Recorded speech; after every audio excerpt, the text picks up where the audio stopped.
my beautiful butterflies, welcome back to my channel. If you're new here, my name is Beverley and it is so lovely to see you today. In this video we're going to be having a little sit down, a cup of tea and talking about a new documentary that's coming out.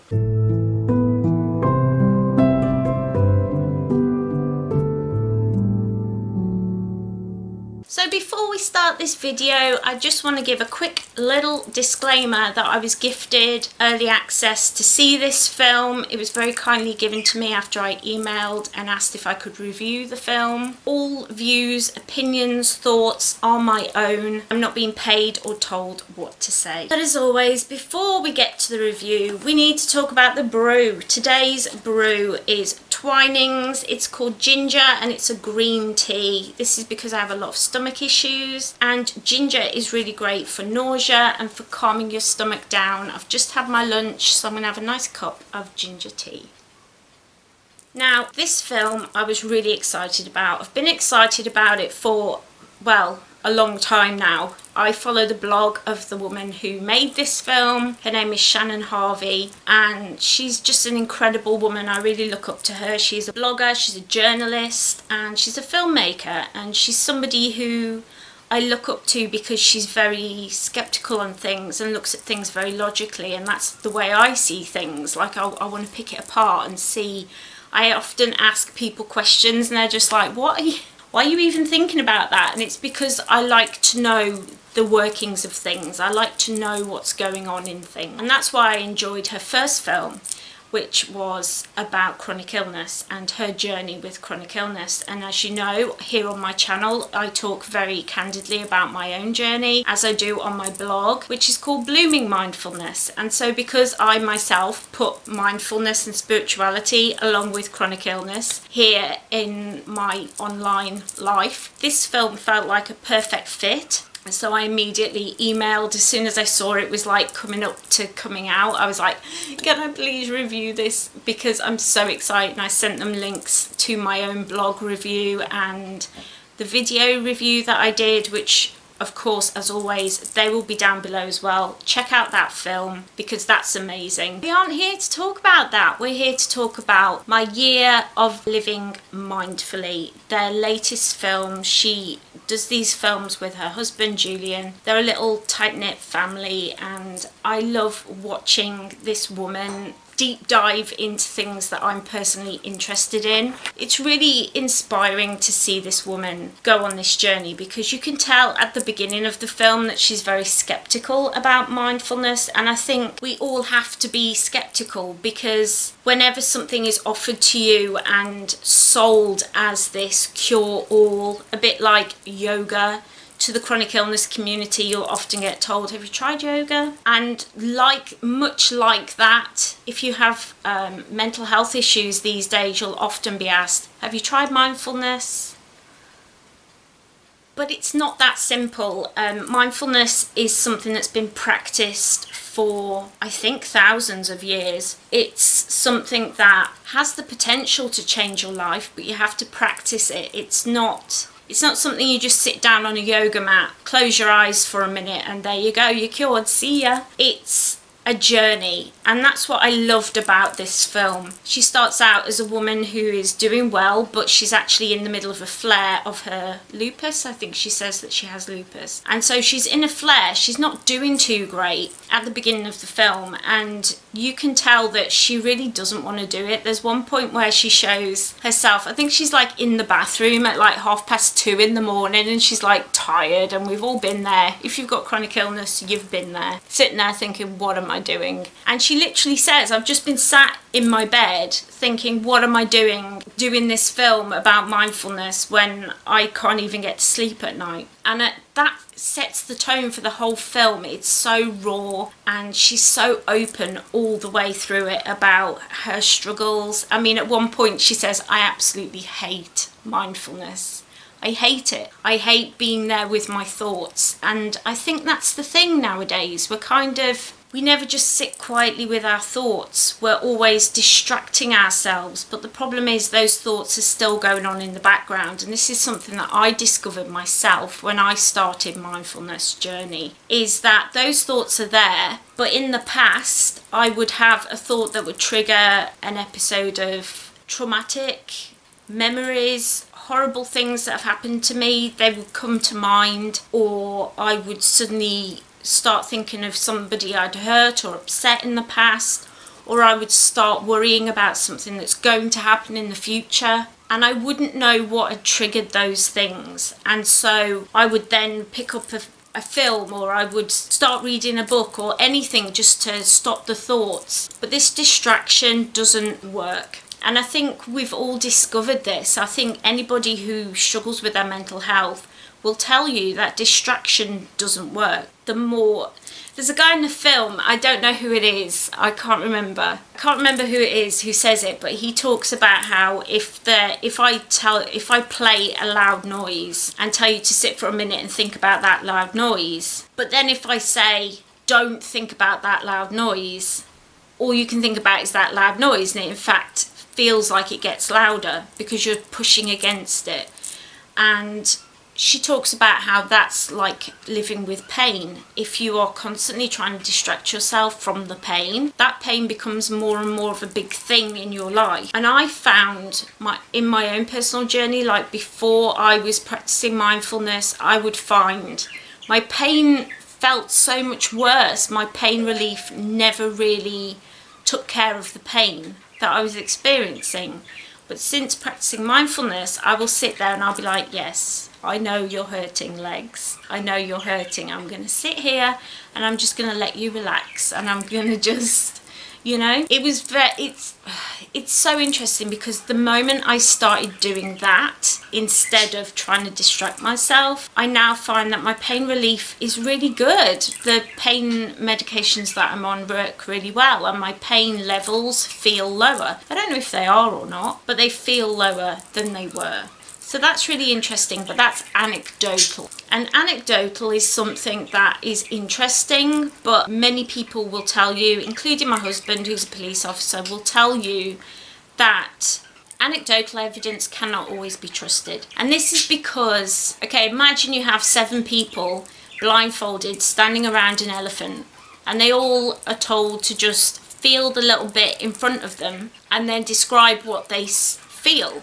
And the person who feels the trunk will say it feels like a snake, and the person who feels their leg will say it feels like a tree trunk. But they're all feeling the same thing. It's only when you get the whole bit of information that it starts to make sense. And that's kind of how I understand mindfulness. Instead of just concentrating on that one thought or that one anxiety or that one thing, you get the whole picture because you're being mindful, and you will pick up on the things that trigger that thought. I hope that makes sense. Ooh. What I really appreciated in this film was it wasn't just anecdotal. It was, of course, she gives us it's kind of like a video diary in a lot of ways. You follow her through different parts of the 365 days that she did the mindfulness. You also see her at the very beginning and after she finishes. So you see the whole picture, and I really enjoyed that. I enjoyed seeing her experience and how her own lessons and the things that she learns along the way change her towards the end. But also she has science backing up what she experiences, because all the way through she had a battery of tests, from genetics to psychological to neurological. She had the full, even her rheumatologist who looks after her lupus was involved with the film. And so everything from her feelings to her genes to the shape of her brain, everything is looked at all the way through this film.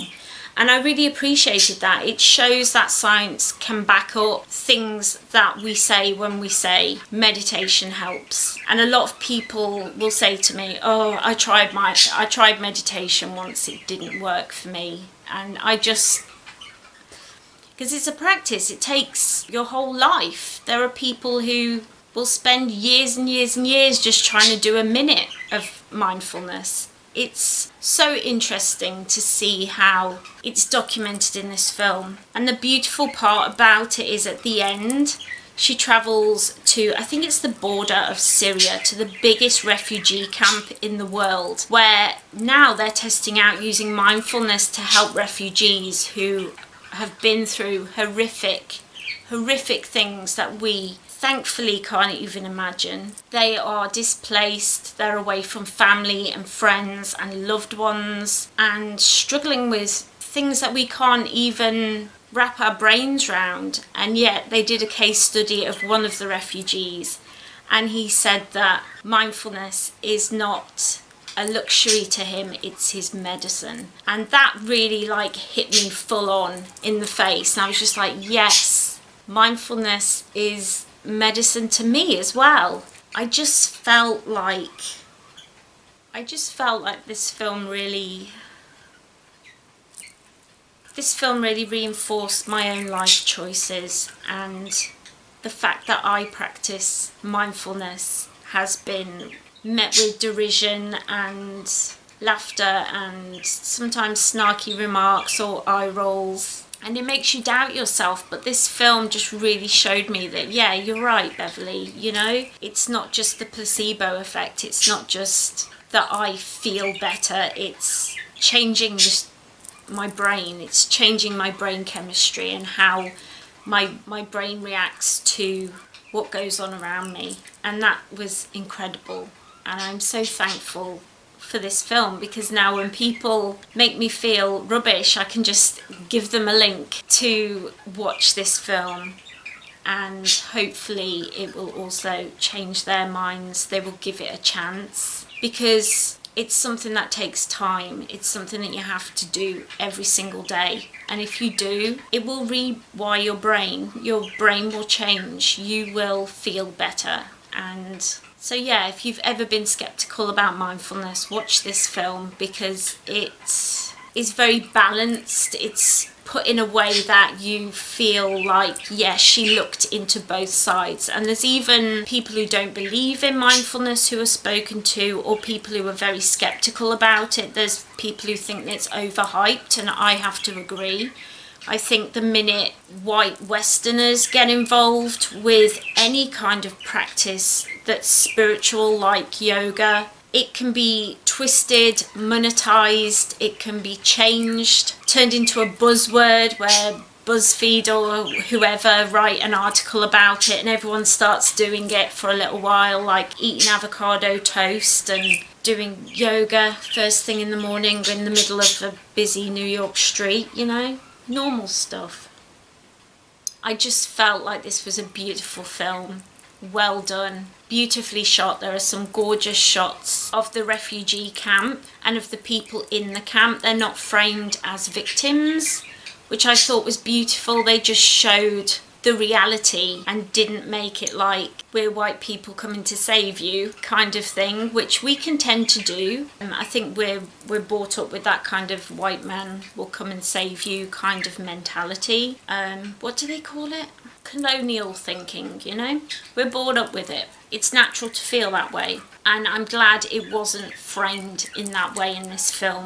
It was beautifully put. The people they spoke to spoke very eloquently about their experiences and about how something that doesn't cost any money, that you don't need any special apparatus for, you can just sit down and set a timer, even an egg timer or your oven timer, for 10 minutes every day, and it will make a difference to your life. It was incredible, and I really got so much out of that, because I think it's time that we stopped being so material based and instead look at how we can change our lives for the better without all the bells and whistles. And I talk about this a lot when I talk about witchcraft, that you don't need expensive candles and things, but you can do it very simply. And I think spirituality should be something that you don't have to spend a lot of money on. And even if you're doing this away from spirituality, you just want to help your mental health, it can be viewed in that way as well. And that's a wonderful thing. I think it just brings everybody together. And I think if we taught our children this,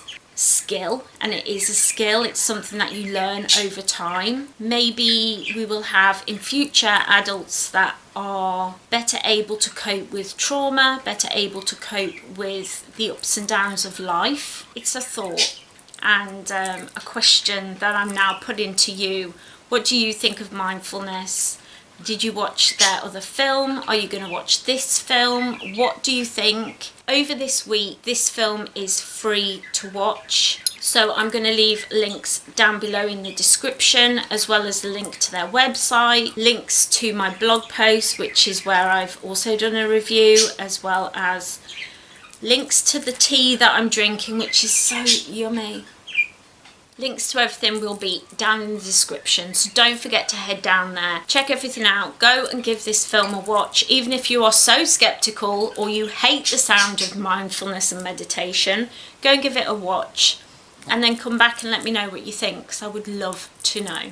And while you're down there in the description area checking out all the links, don't forget to leave this video a cheeky little like so I know that you enjoyed it. I love reviewing things. I love having a cup of tea with you and a sit down and a little relaxed chat with you. It really does make the day go a little bit better for me, and I hope it does for you too. If you leave me a like, then YouTube will know that people are enjoying it and it will help more people to see my content. And while you're down there, do not forget the good old subscribe button. Don't forget to give it a click. I would love to reach 1,000 subscribers. I really enjoy making content for you. I love just creating videos and having a conversation with you. So don't forget to leave me a comment. Don't forget to hit that little subscribe button and ring that little bell so you always know when I upload. I'm here Mondays and Fridays, my health permitting. I do my very best to be here twice a week. Don't forget to check out those links down below, and I even put together a little playlist for you, so don't forget to check that out. Some more videos that I think you will enjoy. Go and check this film out, please. I hope you have a wonderful weekend. I hope you're having a really, really great day today. Stay safe, and I will see you next time. Bye. Mwah.